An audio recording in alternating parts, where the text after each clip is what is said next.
Kirchoff's voltage law, KVL. Super important. My last video I did KCL. Link to it. Watch it if you haven't. It's pretty simple, straightforward, but also extremely powerful. All right, so what is KVL? Also, right quick, if you could do me the huge favor, if you feel like I've earned it, like, share, subscribe. I never really like saying that stuff, but my goodness, does it make a difference in getting these videos spread out.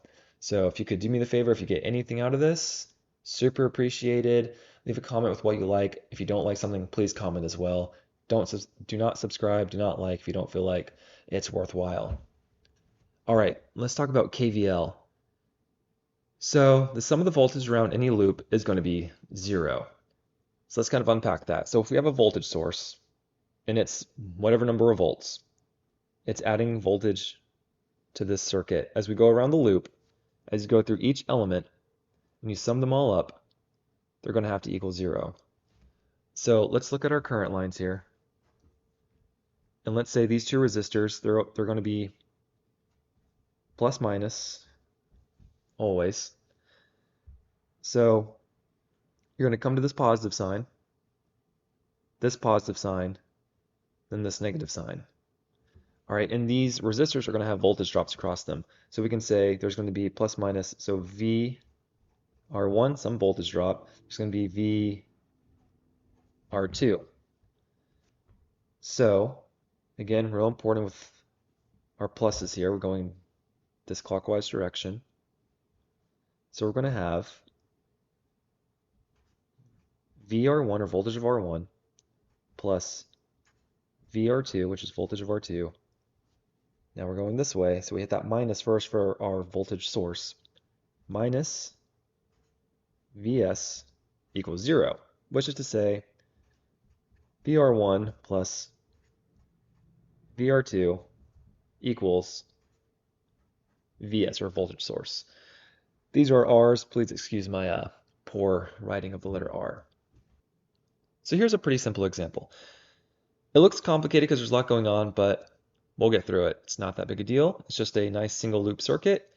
We have a 30-volt source that goes to resistor R1, 5-volt source, resistor R2, 15-volt source, resistor R3.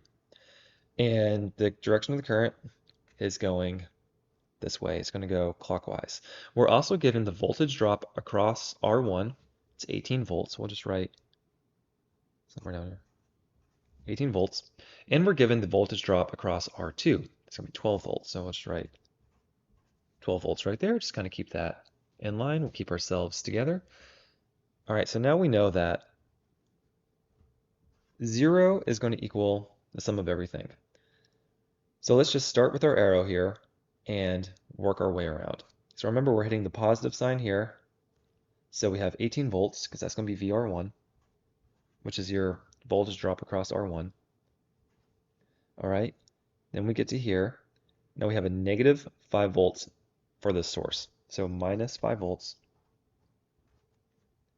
plus VR2, which is 12 volts. Now we come to this source. So we have our negative sign first, so it's 15 volts with a minus,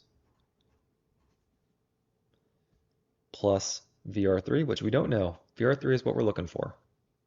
So we'll say just plus VR3, whatever that value might be. And last but not least, we come to our 30-volt source, but we hit minus first, so it's going to be minus 30 volts. And from here, simple algebra.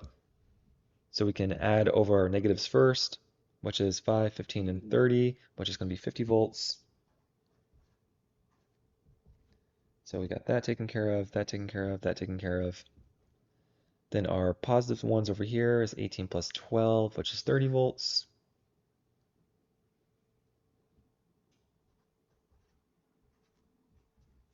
Plus VR3, our variable. Now just subtract that. So 20 volts equals VR3. And there you have it. That's going to be our voltage drop across resistor number 3, 20 volts. That is using Kirchoff's voltage law. Again, It's more intimidating than it looks. It's really not that bad. It's an extremely strong tool, and you're going to use it in everything moving forward. All right, hope you got something out of this, and have a great day.